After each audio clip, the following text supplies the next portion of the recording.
শুভ দুপুর বন্ধুরা, কি সুন্দর বৃষ্টি হচ্ছে দেখো, খুব সুন্দর বৃষ্টি হচ্ছে।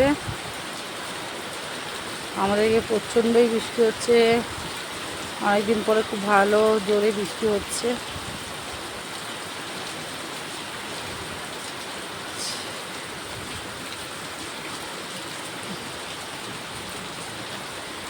এত সুন্দর বৃষ্টিটা হচ্ছে দেখো।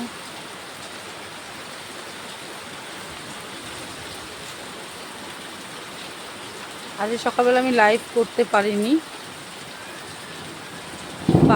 বলতে একটু শরীরটা একটু খারাপ ছিল, তার জন্য ইচ্ছে কিন্তু করিনি। শরীরটা ভালো লাগছিল না, তার জন্য আজকে সন্ধ্যা 7টার সময় আমি লাইভ করব। সবাই চলে এসো। শুভ দুপুরের শুভেচ্ছা রইল সবার জন্য। Tata, by.